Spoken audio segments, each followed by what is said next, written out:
हर एक भाषा का अपना इतिहास होता है। विश्व की कल हमने कितनी भाषाएं बताई थी? लगभग 6000 के लगभग भाषाएं हैं। चाहे हम चीनी भाषा की बात करें, चाहे जर्मन भाषा की बात करें, चाहे यूरोपियन जितनी भी कंट्रीज़ हैं उनकी भाषाओं की बात करें, या हम अफ्रीकन भाषाओं की बात करें, हर एक भाषा का एक लिखित साहित्य होता है और वो साहित्य जनमानस की संचित जो प्रवृत्तियाँ होती हैं उसका प्रतिबिंब होता है। जैसे कि अगर हम हिंदी साहित्य की बात करें तो हमने उसे कितने कालखंडों में बांटा है? हम उसे 4 कालखंडों में बांटते हैं, जिसमें से पहला आदिकाल, फिर भक्तिकाल, रीतिकाल और आधुनिक काल। तो जब हम इन 4 कालखंडों में बांटकर देखते हैं तो उस समय की जो साहित्य की प्रवृत्तियां अलग अलग क्यों लगती है? आदिकालीन साहित्य अलग क्यों लिखा गया है? उसकी विषय वस्तु अलग क्यों है? भक्तिकाल की बात करते हैं तो वो अलग क्यों है? क्योंकि वहाँ भक्ति की प्रधानता, लेकिन ऐसा हुआ क्यों? रीतिकाल की बात करते हैं तो वहाँ श्रृंगार की प्रधानता है, लेकिन क्यों? आधुनिक की बात करते हैं तो वहाँ कई ऐसी चीजें दिखाई देती है जो पूर्ववर्ती परंपरा में नहीं है। तो ऐसा क्यों? क्या कारण जानते हैं आप ऐसा?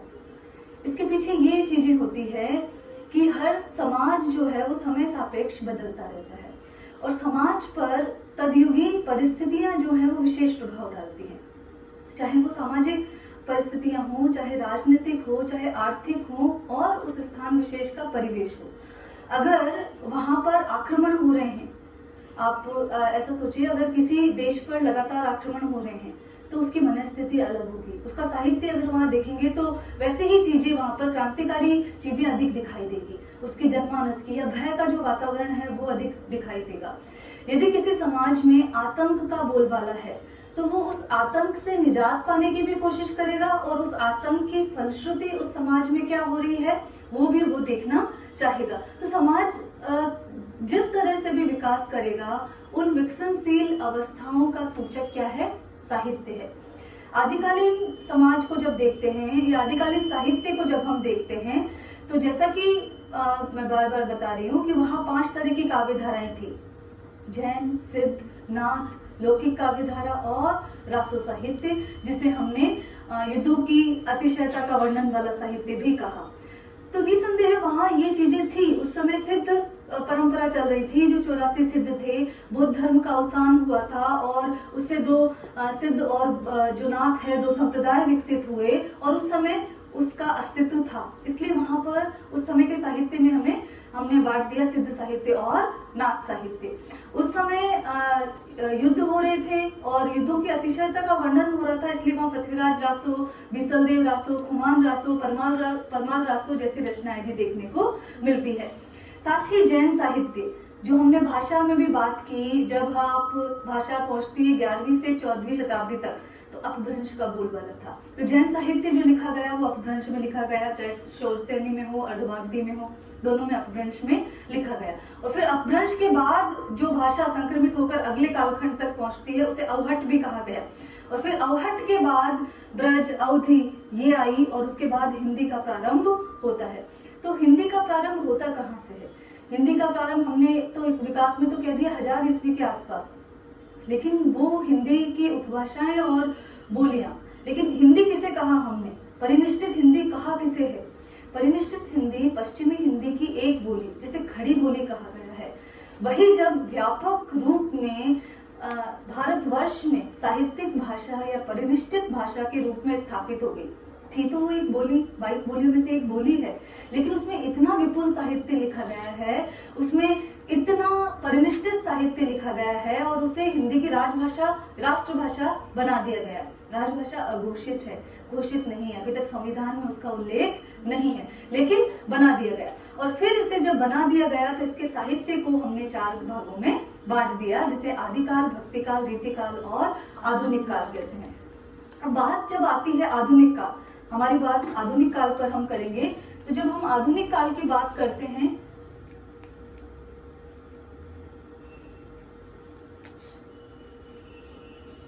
तो इसका समय क्या है? 1843 ईस्वी से अब तक। 1843 ईस्वी कहा है हमने। 1843 ईस्वी वो समय है जब आधुनिकता के लक्षण जो हैं पहले पहले समाज में दिखाई देने लगते हैं। कैसे लक्षण? क्या बात थी कि एकदम से हमने इसको एक सीमा में बांट दिया, आधुनिक काल। और ये आधुनिक काल मैं या आप नहीं दे रहे हैं, ये जो सबसे अधिक वैज्ञानिक जिन्होंने काल विभाजन किया है, आचार्य रामचंद्र शुक्ल, हम उनकी बात को मान रहे हैं। ये इसलिए माना जा रहा है क्योंकि देखिए, यूँ तो 1600 के आसपास जब ईस्ट इंडिया कंपनी जब भारत में आती है, तभी से कुछ ना कुछ बदलाव शुरू हो जाता है। उसके शासन शुरू होता है, उसकी नीतियां शुरू होती है, उसके प्रति जनता में आक्रोश भी शुरू हो जाता है।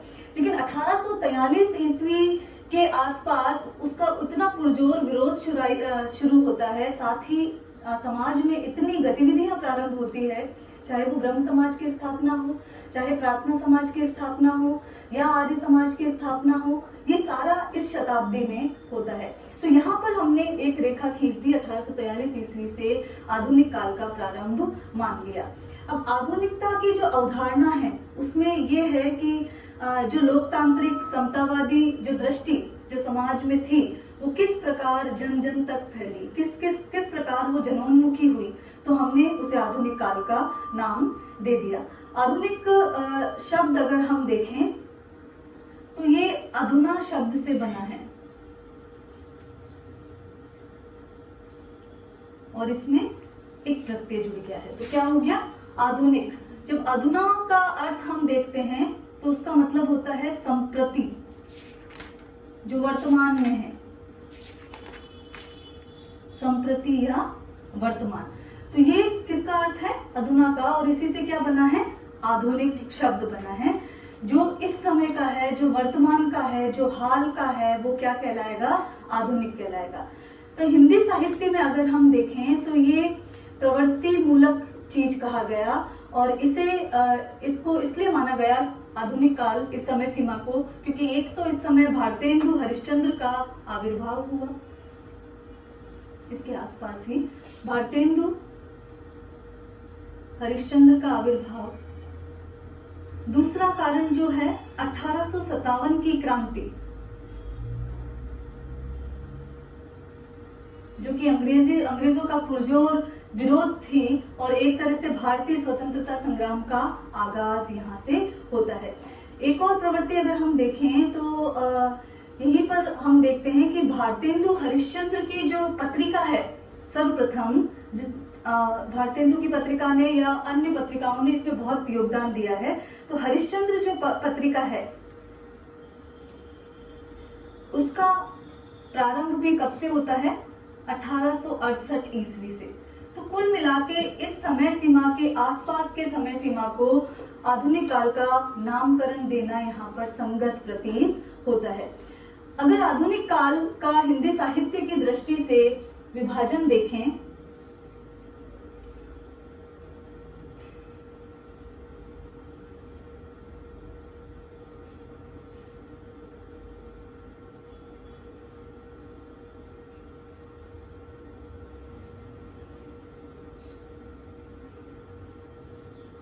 तो यहाँ पर जो आचार्य रामचंद्र शुक्ल हैं, वो इस कालखंड को पहला नाम देते हैं गद्य खंड, और इसी के दूसरे को देते हैं वो काव्य खंड। तो यहाँ पर साहित्य की दृष्टि से ये ध्यान देना जरूरी है कि जो गद्य खंड है, यहाँ पर हिंदी गद्य का आविर्भाव होता है।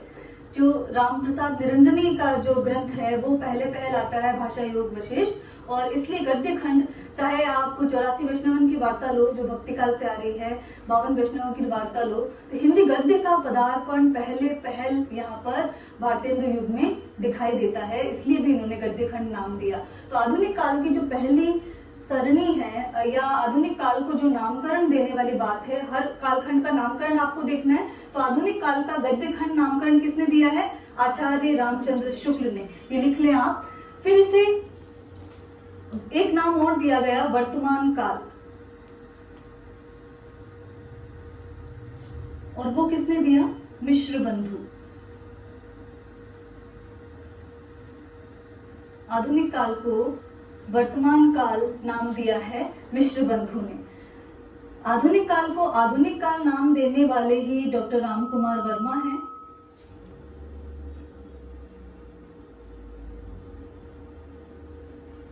डॉक्टर धीरेन्द्र वर्मा ने भी यही नाम दिया है। गणपति चंद्र गुप्त भी आधुनिक काल को आधुनिक काल ही नाम देते हैं। तो आधुनिक काल किस किसने नाम दिया है? राम कुमार वर्मा ने, गणपति चंद्र गुप्त ने और धीरेन्द्र वर्मा ने। इसके बाद अगर हम देखते हैं तो डॉक्टर नगेंद्र इसको क्या नाम देते हैं? तो डॉक्टर नगेंद्र ने जो नाम दिए हैं, डॉक्टर नगेंद्र जो नाम देते हैं उसको पहला नाम देते हैं जागरण सुधार काल। आधुनिक काल के तो नाम दिए ही, इन्होंने आधुनिक काल को अनेक कालखंडों में विभाजित किया। यहाँ पर सॉरी ये नाम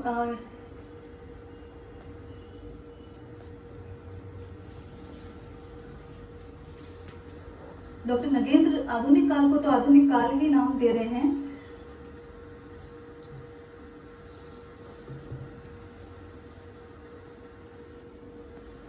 लेकिन जो उन्होंने इसमें काल विभाजन किए हैं और उस काल विभाजन के लिए इसे पुनर्जागरण काल, पहला जो कालखंड जो जिसे हम भारतेंदु युग कहते हैं, उसे उन्होंने क्या कहा है?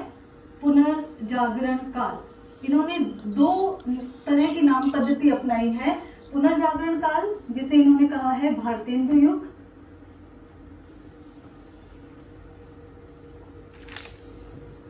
दूसरा इन्होंने कहा है जागरण सुधार काल,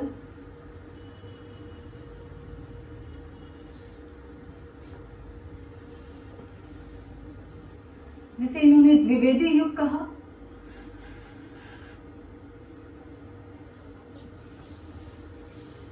ये आधुनिक काल की चरणबद्ध इतिहास हम देख रहे हैं। पहला नामकरण किसने?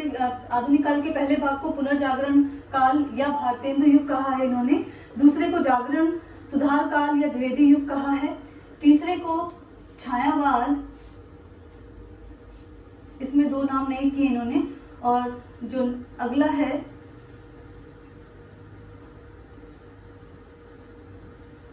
उसे छायावादोत्तर।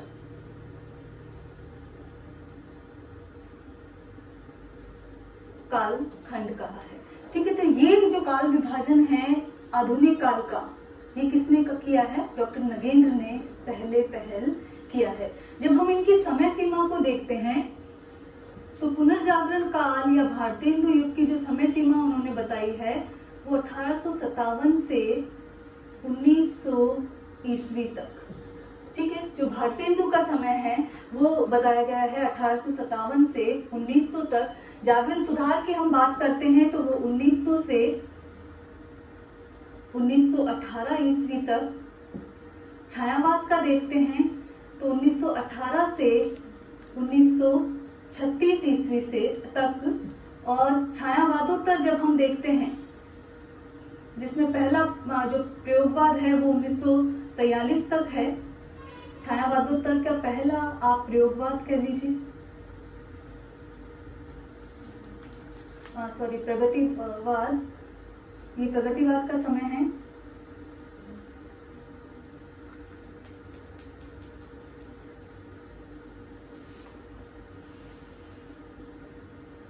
फिर प्रयोगवाद,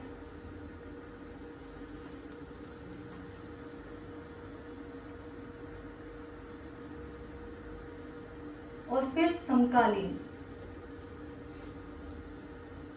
इसे अलग अलग नामों से कहकर पुकारा गया। इसे समकालीन कहा गया या फिर नवलेखन काल भी कहा है। तो ये इसकी समय सीमा जो है वो अब तक चल रही है। ठीक है, ये आप मान लीजिए 1954 से अब तक।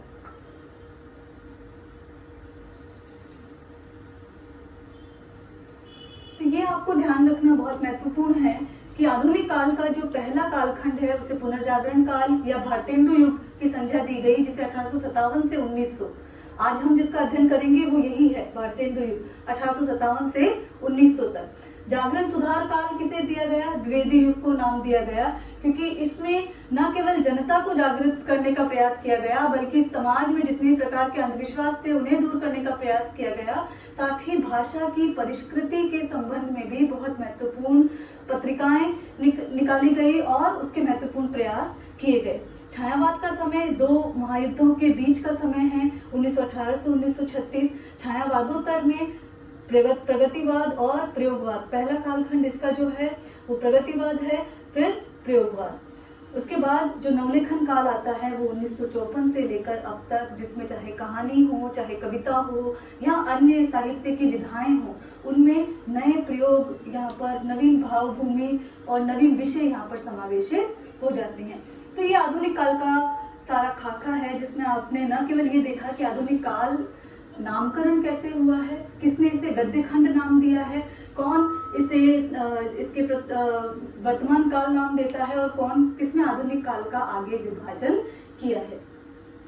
देखिए, जब हम आधुनिक काल की बात करते हैं तो यहाँ पर ये देखना जरूरी होगा कि सबसे पहले जो प्रवृत्ति है आधुनिक काल के भारतेंदु युग से ही, कि यहाँ पर हिंदी गद्य का उद्भव प्रारंभ होता है, हिंदी गद्य का उद्भव होता है। ये बहुत महत्वपूर्ण प्रवृत्ति है। हालांकि ये बात ध्यान रखिएगा कि इस समय की कविता की भाषा हिंदी नहीं बन पाती है, गद्य की भाषा ही हिंदी रहती है। अब हिंदी गद्य में अगर हम देखें तो यहाँ पर कुछ रचनाओं के नाम लिख लीजिए, जो हालांकि 17वीं शताब्दी से ही प्रारंभ हो जाते हैं, लेकिन वो हिंदी गद्य के विकास में महत्वपूर्ण भूमिकाएं निभाते हैं, जिसमें श्रृंगार रसमंडन पहली रचना है। श्रृंगार रसमंडन जो गोसाई विठलनाथ ने लिखी, ये भक्ति काल की रचनाएं हैं, लेकिन हिंदी गद्य के विकास में ये महत्वपूर्ण भूमिकाएं निभाती हैं। 17वीं सदी की ही 84 वैष्णवन की वार्ता और 252 वैष्णवन की वार्ता भी महत्वपूर्ण रचनाएं हैं। नाभादास की अष्टयाम भी महत्वपूर्ण रचना है। और अगर हम इस समय की रचनाओं की बात करें तो जो फोर्ट विलियम कॉलेज है 1800 ईस्वी में जिसकी स्थापना हुई, फोर्ट विलियम कॉलेज, उसके जो भाषा मुंशी थे, जिसमें मुंशी सदासुखलाल, लिखिए मुंशी सदासुखलाल, और उनकी रचना का नाम है सुख सागर।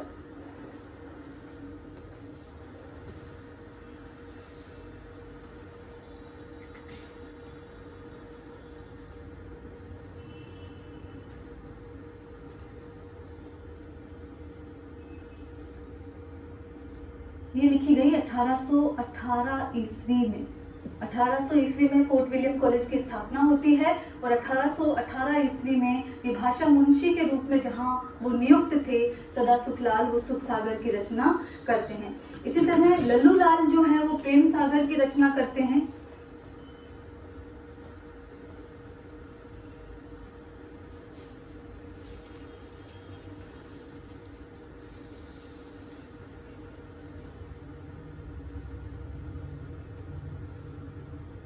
और सदल मिश्र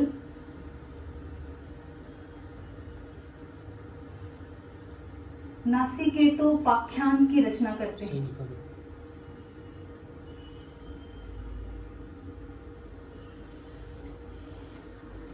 ये जो रचनाएं हैं इनका नाम उल्लेख क्यों कर रहे हैं? बहुत सारी रचनाएं लिखी गई, लेकिन इन रचनाओं ने हिंदी गद्य का प्रारंभिक सूत्रपात किया।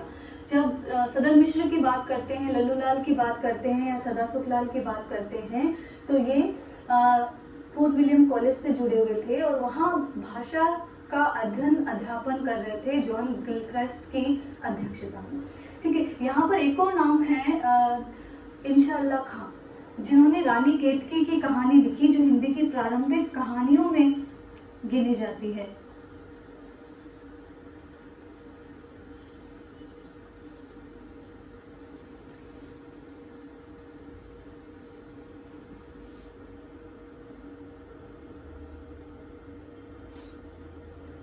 तो इन्होंने रानी केतकी की कहानी लिखी। ये कुछ रचनाएं हैं जिनका नाम आपको ध्यान रहे तो आपके भविष्य के लिए भी अच्छा रहेगा, परीक्षा प्रयोगी दृष्टि से भी अच्छा रहेगा। एक और बात यहाँ पर मैं कहना चाहूंगी, जो रानी केतकी की कहानी है इसी का दूसरा नाम उदयभान चरित है। ये नेट या अन्य प्रतियोगी परीक्षाओं में ये प्रश्न पूछा जा सकता है कि रानी केतकी की कहानी को अन्य किस नाम से जाना जाता है? उदयभान चरित। जब हिंदी कहानी का विकास क्रम हम पढ़ेंगे तो हम देखेंगे कि जब प्रारंभिक कहानी की बात आती है तो वो आज भी जो आलोचक हैं इस पर एक मत नहीं हो सके हैं कि हिंदी की प्रारंभिक कहानी कौन सी है। तो उन हिंदी की प्रारंभिक कहानियों में जिन 5 कहानियों का जिक्र होता है, उसमें रानी केतकी की कहानी भी महत्वपूर्ण कहानी है, जिसकी रचना 1800 ईस्वी में की गई। यहाँ पर फोर्ट विलियम कॉलेज की बात आई तो फोर्ट विलियम कॉलेज के बारे में जानना महत्वपूर्ण है। 1800 ईस्वी में फोर्ट विलियम कॉलेज की स्थापना 1800 ईस्वी में कोलकाता में हुई और वहाँ पर जो हिंदी भाषा विभाग जो रहा उसकी अध्यक्षता जॉन गिलक्राइस्ट कर रहे थे। इसके बाद और भी कुछ विदेशी जो अध्यापक थे वहाँ पर रहे, उन्होंने शब्दकोश निर्माण जैसे महती कार्य वहाँ पर किए। उसके पश्चात जो भाषा मुंशी नियुक्त हुए उसमें सदाशिव लाल थे, सदर मिश्र थे, ये भाषा मुंशी नियुक्त किए गए। लेकिन इन सब की भाषा में एक रूपता नहीं थी। कोई संस्कृत निष्ठ हिंदी लिख रहा था, कोई वहाँ उर्दू मिश्रित शब्दावली युक्त हिंदी लिख रहा था, किसी की हिंदी में चुटीलापन अधिक था, व्यंग्य अधिक था और किसी की हिंदी तत्सम प्रधान थी। तो इस तरह चारों की हिंदी अलग अलग थी। तो इस समय हम कह सकते हैं कि हिंदी की अनेक शैलियाँ जो हैं वो प्रचलित थी, चाहे उसे तत्सम प्रधान कह लें एक शैली, एक हिंदुस्तानी शैली जिसमें अरबी फारसी के शब्दों का बाहुल्य था, जिसे इंशाअल्लाह खां लिख रहे थे। तो इस प्रकार की जो भाषा है उसका हिंदी का चलन तब वहाँ पर हो रहा था। अच्छा, मैंने इस समय की परिस्थितियों का भी जिक्र किया। जब हम परिस्थितियों का जिक्र करते हैं तो मैंने बताया कि विभिन्न धार्मिक संस्थाएं जो हैं वो इसी समय के आसपास प्रारंभ हुई, आधुनिक काल के आसपास। और वो कौन कौन सी संस्थाएं थी उसमें जब हम बात करते हैं तो सबसे पहले हम ब्रह्म समाज की बात करेंगे। ये आप लिखिए, आपके इतिहास में आपने पढ़ा होगा, इतिहास सब्जेक्ट में आप पढ़ते हैं, लेकिन यहाँ भी इसका बहुत महत्वपूर्ण भूमिका है। क्यों? क्योंकि जब ब्रह्म समाज की स्थापना होती है, राजा राममोहन राय ब्रह्म समाज की स्थापना करते हैं, तो इस समाज की स्थापना के लिए वो बहुत सारी पठन सामग्री भी वहाँ पर उसका मुद्रण करवाते हैं। और जब वो सामग्री मुद्रित होती है तो समाज में वो सामग्री जाती है, तो उसके माध्यम से भी भाषा का विकास भी वहाँ पर हो रहा है। तो ब्रह्म समाज की स्थापना किसने की है? और ये हुई कब है? 1828 ईस्वी में।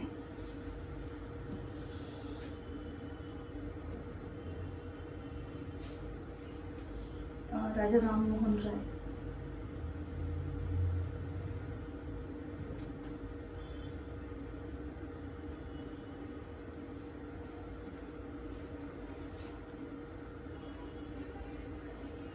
इसके बाद एक और संस्था है जिसे हम प्रार्थना समाज कहते हैं। ये सभी किसी धर्म विशेष से जुड़े हुए नहीं हैं, लेकिन समाज में जागृति लाने का महत्वपूर्ण प्रयास ये कर रहे थे। इसकी स्थापना की केशव चंद्र सेन ने और ये स्थापित हुआ 1867 ईस्वी में।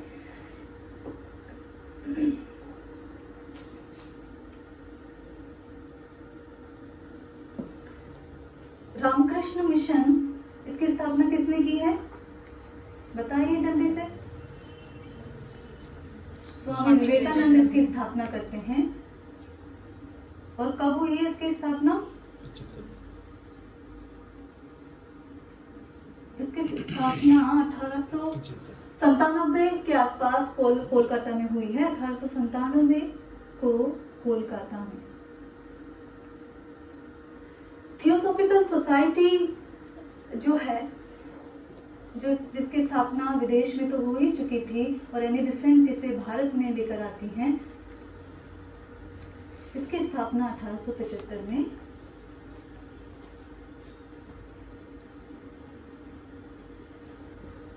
तो आप देख रहे हैं बहुत महत्वपूर्ण जो सामाजिक आंदोलन है, जिसे हम इंडियन रेनेसां भी कहते हैं, पुनर्जागरण काल। आप हिस्ट्री में उसी नाम से पढ़ते हैं। तो पुनर्जागरण काल वही वो प्रवृत्ति है जो वहाँ पढ़ रहे हैं, वो कि वो यहाँ हिंदी में परिलक्षित हो रही है। तो यहाँ पर ये सारी चीजें स्थापित हुई।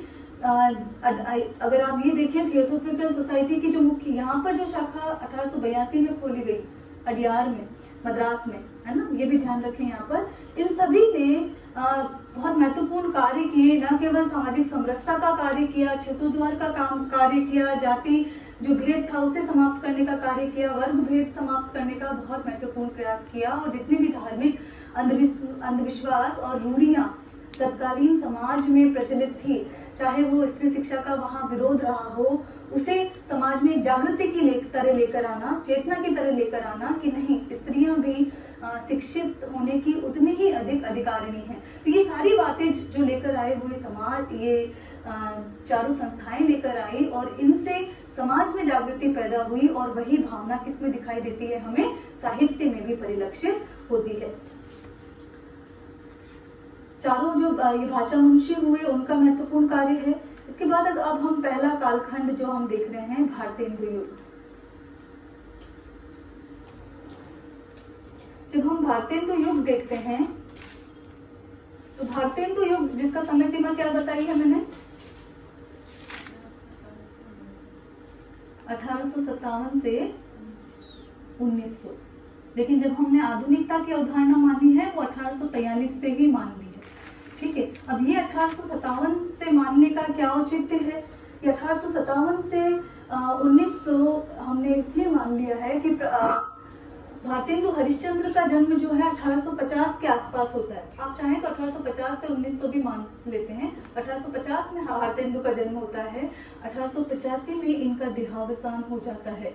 लेकिन ये जो इतनी सी इनकी जीवनावधि है उसमें हिंदी के लिए उन्होंने अपने आप को समर्पित कर दिया, पूर्ण रूपेण समर्पित इन्होंने कर दिया। यहाँ पर इसीलिए इन्हें आधुनिकता का प्रवर्तक साहित्यकार भी कहा जाता है। डॉक्टर नगेंद्र ने इन्हें कहा है आधुनिकता का प्रवर्तक साहित्यकार। तो यहाँ जब भारतेंदु हरिश्चंद्र से पूर्व जब हम देखते हैं तो दो तरह की हिंदी वहां पर चल रही थी। एक तो उर्दू फारसी से युक्त हिंदी, जिसे खिचड़ी भाषा भी कहा गया, जिसका प्रतिनिधित्व कौन कर रहा था? राजा शिव प्रकाश सितारे हिंद। लिखिए यहाँ पर, राजा शिव प्रकाश सितारे हिंद जो हिंदी लिख रहे थे, जिन्होंने रानी केतकी की कहानी भी लिखी, वो उर्दू फारसी मिश्रित हिंदी लिख रहे थे। मतलब अगर आप उनकी भाषा का नमूना पढ़ेंगे तो वहां पर केवल और केवल उर्दू शब्दों का बाहुल्य है, वहां पर तत्सम शब्द नदारद हैं। लेकिन दूसरी हिंदी जो राजा लक्ष्मण सिंह लिख रहे थे, वो वहां पर विशुद्ध हिंदी जिसमें संस्कृत शब्दों का प्राधान्य था। तो एक तरह की जिद दोनों में देखी जा सकती थी कि एक उर्दू फारसी को तवज्जो दे रहा था और एक केवल संस्कृत निष्ठ हिंदी जिसे विशुद्ध हिंदी वो स्वयं कह रहे थे। हालांकि हिंदी विशुद्ध हिंदी नहीं कहा जा सकता केवल संस्कृत को या केवल तत्सम प्रधान भाषा को। लेकिन इस तरह दो तरह की भाषा की धाराएं उस समय चल रही थी और भारतेंदु ने क्या कार्य किया, इन दोनों जो अतिवाद थे उनके बीच का एक मार्ग निकाला, मध्यम मार्ग, और वहां पर वो हिंदी को लेकर आए।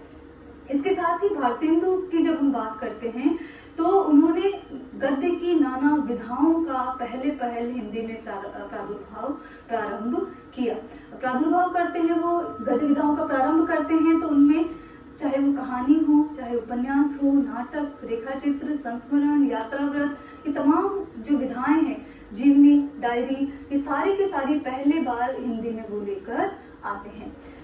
यहाँ पर अगर हम भारतेंदु युगीन काव्य प्रवृत्तियां देखें तो आपको फिर इतिहास में लौटना पड़ेगा कि 1857 से लेकर 1900 का समय जो है वो एक समय जो भारतीय स्वतंत्रता आंदोलन की दृष्टि से बहुत क्रांतिकारी समय कहा जा सकता है।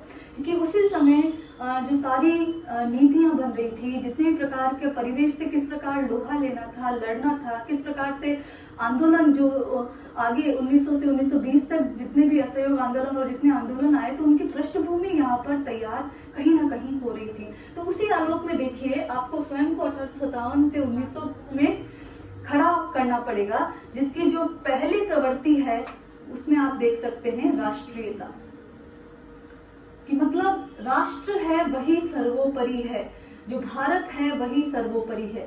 तो ये बात वहां पर लगभग हर कवि की रचना में, हर रचनाकार की रचना में ये बात दिखाई दे रही थी। कौन सी प्रवृत्ति? राष्ट्रीयता। तो जब हम राष्ट्रीयता की बात करते हैं तो इसमें भारतेंदु की रचनाएं आ जाती हैं, जिसमें विजयनी, वैजयंती जो रचना है, प्रताप नारायण मिश्र की रचना महापर्व आ जाती है, और राधा कृष्ण दास की भारत 12 मासा जैसी जो रचनाएं हैं उसमें राष्ट्रीयता की भावना दिखाई गई है, जिसमें स्वतंत्रता के प्रति प्रबल आकांक्षा है और हिंदू राष्ट्र जो है या भारत जो है उसका जो गौरवमयी इतिहास को अक्षुण्ण रखने की बात कही गई है और उसका गुणगान करने की प्रवृत्ति बार बार यहाँ देखी जाती है। भारतेंदु ने यहाँ पर राष्ट्रीयता की बात दिखाने के लिए या समर्थन के लिए यहाँ पर देशी वस्तुओं के प्रयोग का भी आग्रह दिखाया। विदेशी का त्याग, तो देशी वस्तुओं के प्रति आग्रह,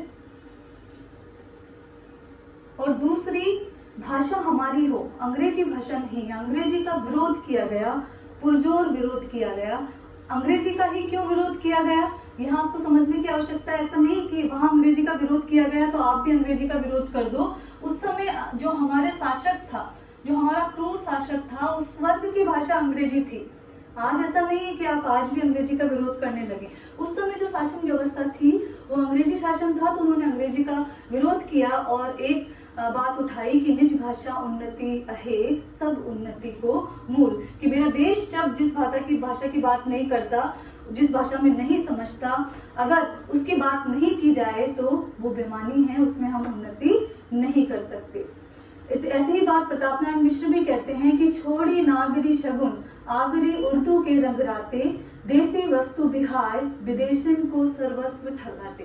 अर्थात विदेशी जो भाषा है उसको बोलने में हम गर्व की अनुभूति करते हैं और स्वयं की भाषा बोलने में हिचकिचाते हैं। तो ऐसी बहुत सारी बातें हैं जो भारतेंदु युग के कवि कहते हैं, जिसमें हमने पहली प्रवृत्ति देखी राष्ट्रभक्ति ही सर्वोपरि, राष्ट्र प्रेम है वही सर्वोपरि दिखाया गया है। दूसरा जो प्रवृत्ति है वो है जन कल्याण।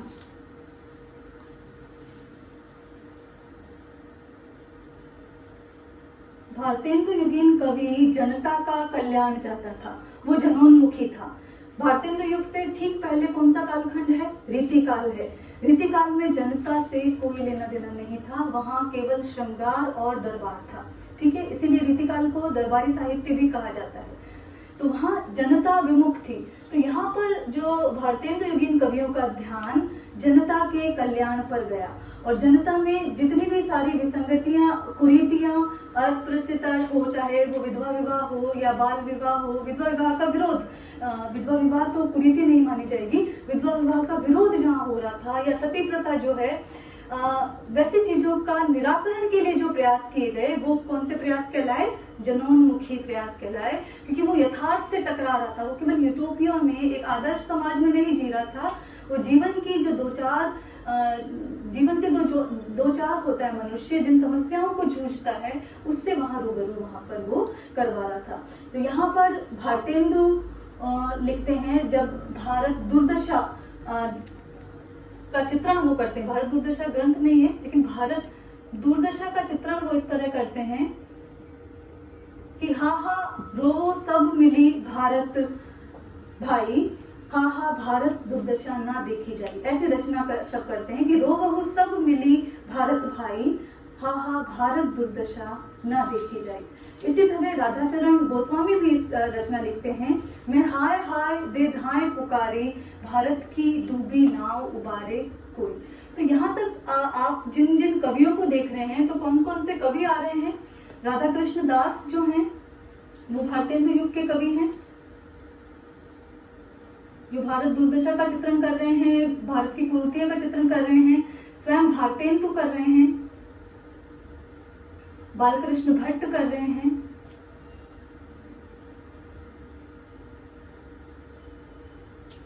राधाचरण गोस्वामी कर रहे हैं।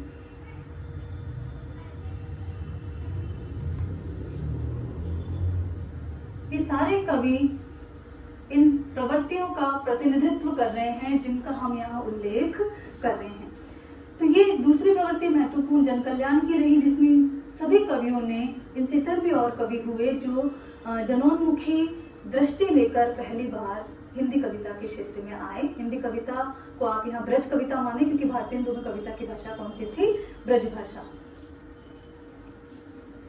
फिर अगर हम देखते हैं कि तीसरी प्रवृत्ति रही श्रृंगारिक प्रवृत्ति।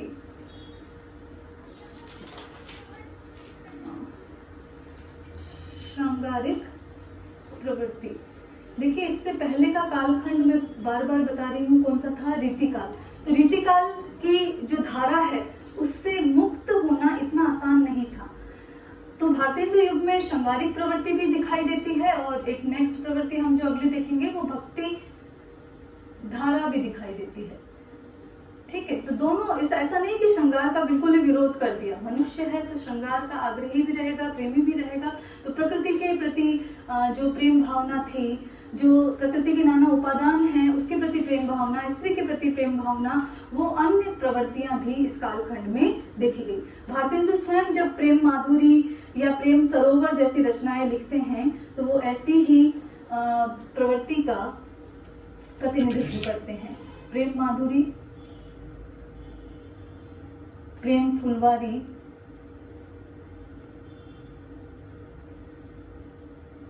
ये जो रचनाएं हैं ये श्रृंगारिक प्रवृत्ति से संबंधित रचनाएं हैं। तो काव्य मूल्यों से मुक्त हो पाना, देखिए जो पारंपरिक काव्य मूल्य है उनसे मुक्त हो पाना आसान नहीं है। जब आप पंथ को कहीं पढ़ते हैं, जब आप गंगावतरण पढ़ लेते हैं या पंथ की रचना सेकत भैया पर शैया पर दुग्ध धवल पढ़ लेते हैं, तो कहीं ना कहीं आपकी दृष्टि भी वैसी हो जाती है, आप भी चांदनी रात्रि में ऐसा कुछ खोजने लगते हैं, पंथ बन जाते हैं। तो वही बात यहाँ पर है कि ये लोग भी अपनी पुरातन जो मूल्य है उससे मुक्त नहीं हो पाए और हो भी नहीं सकते। आज भी श्रृंगारिक रचनाएं लिखी जा रही है, तो इस युग में भी उसी का निर्वहन करते हुए ऐसी रचनाएं जिनका उल्लेख आप कर सकते हैं, भारतेंदु की प्रेम माधुरी और प्रेम फुलवारी, ऐसी रचनाएं यहाँ पर लिखी गई। भक्ति भावना के संबंध में अगर हम देखें तो भारतेंदु की ही अगर हम रचना देखें तो भक्ति सर्वस्व, भारतेंदु स्वयं कृष्ण के भक्त थे। यहाँ पर उन्होंने कई रचनाओं में ये स्वीकारोक्ति भी दी है, ये माना है वो कृष्ण भक्त हैं और उन्होंने भक्ति सर्वस्व जैसी रचना लिखी। इसके अलावा उन्होंने वैशाख महात्म्य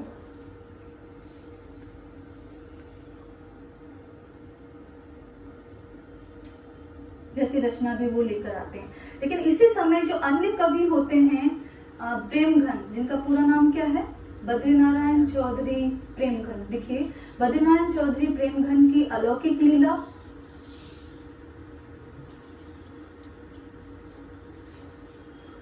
अंबिका दत्त व्यास की कंसवध, अंबिका दत्त व्यास की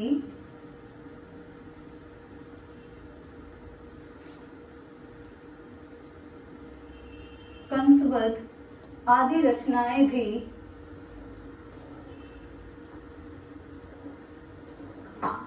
भक्ति काल की भारतेंदु युग की भक्ति धारा की प्रमुख रचनाएं हैं।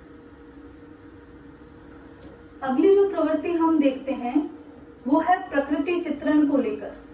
हमने रीति निरूपण तो नहीं कहेंगे, श्रृंगारिक प्रवृत्ति देखी, भक्ति धारा देखी और प्रकृति चित्रण भी यहाँ पर देखते हैं। तो भारतेंदु की ही रचना प्रातः समीरन यहाँ पर प्रकृति चित्रण के रूप में देखी जा सकती है, प्रातः समीरन। लेकिन यहाँ पर थोड़ा प्रकृति में वैषम्य दिखाई देता है। प्रकृति को जैसा है वैसा चित्रित किया जाना चाहिए, जैसे कि पंत अल्मोड़ा में रहे तो वहां की प्रकृति का उन्होंने चित्रण किया। लेकिन यहाँ पर जब आपके जो सामान्य हिंदी में आप गंगावतरण कविता पढ़ते हैं भारतेंदु की, तो वहां पर वो गंगा के पानी में ही कमल खिला देते हैं। लेकिन कमल कहाँ खिलता है? कीचड़ में। तो गंगा के स्वच्छ जल में ही कमल खिला दिए इन्होंने। तो ऐसी कल्पना यहाँ पर देखने को मिलती है। प्रकृति चित्रण तो किया है लेकिन वो यथार्थ से थोड़ा दूर है। तो प्रकृति चित्रण मिलता है लेकिन उतना यथार्थवादी नहीं है, आप अपनी आलोचक की दृष्टि से कह सकते हैं। तो यहाँ अगर भारतेंदु की जो है तरनी तनुजा तमाल तरुवर छाए, जिसे आप अनुप्रास का उदाहरण में पढ़ते हैं, वो है, वो पंक्ति लिख सकते हैं, तरुणा तरनी तनुजा तट तमाल तरुवर बहु छाए, झुके कूल सो जल परसन हित मनहु सुहाए। तरनी तनुजा तमाल तरुवर बहु छाए, झुके कूल सो जल परसन हित मनहु सुहाए। बार बार हम कह रहे हैं कि जनोन्मुखी काव्य है ये, तो लोक प्रचलित काव्य रूपों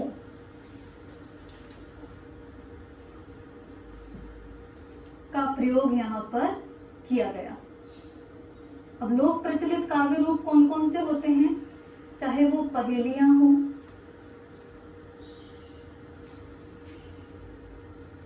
मुकरियां हो, लोकोक्तियां हो, या मुहावरे हो,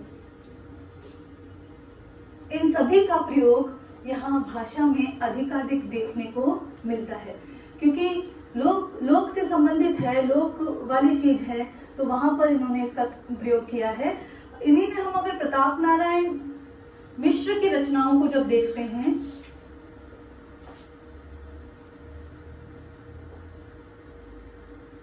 तो वो लेखन की दो और शैलियां, जिन्हें लावणी नृत्य भी है, लावणी लेखन की भी शैली है, लावणी और आल्हा शैली,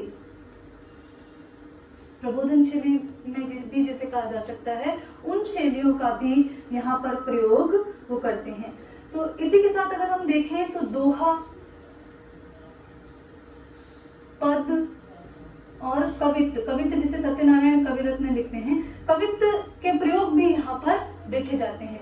तो यहाँ पर जो छंदबद्ध कविताएं लिखी जा रही थी और वो कहीं ना कहीं पुरातन से संबंध रख रही थी। यहाँ पर कजरी भी मिलती है, यहाँ पर आला भी मिलता है, यहाँ लावणी भी मिलती है, यहाँ पहेलियां भी मिलती है, भारतेंदु स्वयं यहाँ मुकरियां भी लिखते हैं, जिसमें अंग्रेजी शासन व्यवस्था का वो विरोध करते हैं। अब महत्वपूर्ण बात आती है फिर कि सारी चलिए ये भाव पक्ष में ले लीजिए आप बात, लेकिन काव्य पक्ष कैसा था, तो कविता की भाषा कैसी थी, काव्य भाषा।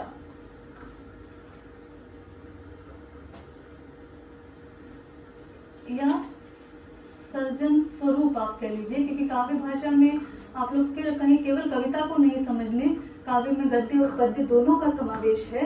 काव्य भाषा, ये क्या लिखा है मैंने, साहित्य सृजन लिख लीजिए। तो काव्य भाषा या जो साहित्य सर्जना इस समय जो हो रही थी, उसमें कविता की भाषा थी ब्रजभाषा। जो कविताएं लिखी जा रही थी वो ब्रजभाषा में लिखी जा रही थी, लेकिन जो गद्य की भाषा है वो खड़ी बोली हिंदी, जिसे हम परिनिष्ठित हिंदी कहते हैं।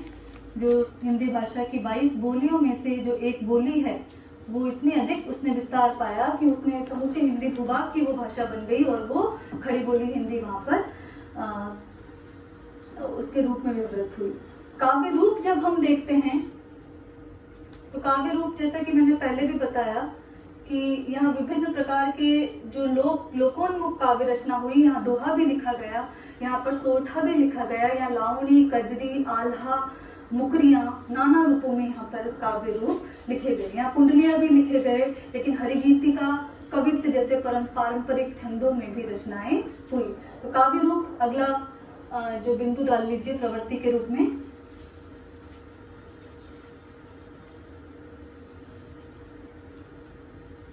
कविता में पारंपरिक और आधुनिक दोनों प्रकार के छंदों का प्रयोग यहाँ पर देखने को मिलता है। यहाँ दोहा और रोला, सोठा जैसे छंद हैं, तो बहुत पारंपरिक जिन्हें कुंडलिया छंद कहते हैं वो भी यहाँ देखने को मिलते हैं। आगे जो प्रवृत्ति है, जो महत्वपूर्ण प्रवृत्ति कही जा सकती है आधुनिकता के हिसाब से, वो है हास्य व्यंग्य की प्रधानता।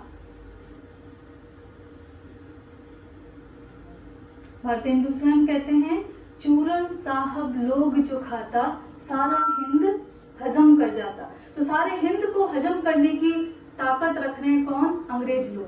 तो जो चूरन खा रहे हैं वो इसलिए खा रहे हैं, लेकिन वो सीधे सीधे तो नहीं कह सकते थे, सीधे कहते तो उन्हें सलाखों के पीछे होना पड़ता, इसलिए वो बात कैसे कह रहे हैं? व्यंग्य में। तो हास्य व्यंग्य की प्रधानता, ज्वलंत विषयों को उठाने के लिए भी उस समय के कवि कर रहे थे, और इसमें भारतेंदु हरिश्चंद्र, प्रताप नारायण मिश्र, बालकृष्ण गुप्त, ये सारे, बालकृष्ण भट्ट सॉरी, ये सारे कवि इस समय ऐसी रचनाएं कर रहे थे। तो अगली प्रवृत्ति क्या हुई? हास्य व्यंग्य की प्रधानता। हास्य व्यंग्य की प्रधानता में अगर भारतेंदु की बात करें तो वो पैरोडी के रूप में भी लिख रहे थे, वो गाली के रूप में भी लिख रहे थे, ये भी एक प्रकार है, और स्यापा भी वहां लिख रहे थे। किसी चीज का स्यापा करना, रो रो के कहना, बार बार उसको उस तरह से कहना स्यापा कहलाता है। तो इन सारी शैलियों में हास्य व्यंग्य युक्त काव्य जो है इस समय लिखा जा रहा था।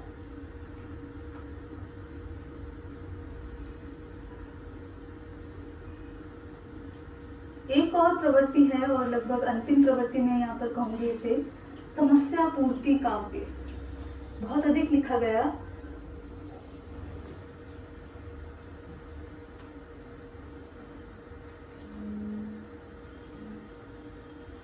समस्या पूर्ति काव्य। जिस तरह आजकल काव्य सभाएं होती हैं, कविताएं प्रस्तुत की जाती है मंच से, उस समय पहले ऐसा किया जाता था कि जो भी बौद्धिक वर्ग होता था या कवि वर्ग जो होता था वो एक जगह इकट्ठा होता था, एक समस्या रखी जाती थी उनके सामने और फिर उसकी पूर्ति अन्य समुदायों द्वारा की जाती थी। तो ये समस्या पूर्ति काव्य वहां पर कहलाता था। इसमें आप लिख लीजिए, समस्या पूर्ति काव्य पद्धति शुरू जरूर हुई लेकिन ये बहुत ज्यादा लोकप्रिय नहीं रही। ये केवल और केवल मनोरंजन का साधन ही बनकर रह गई काव्य समुदाय का। समस्या पूर्ति काव्य इस समय बहुत अधिक लिखा गया लेकिन उतना प्रसिद्ध नहीं हुआ। इसमें अंबिका दत्त व्यास, गोविंद गिल्ला भाई, नर्मदेश्वर प्रसाद सिंह, इन्होंने महत्वपूर्ण समस्या पूर्तियां लिखी। एक और महत्वपूर्ण प्रवृत्ति, अंतिम प्रवृत्ति अब है और वो है काव्यानुवाद। काव्यानुवाद और गद्य की विभिन्न गद्य लेखन की विभिन्न विधाओं का प्रारंभ।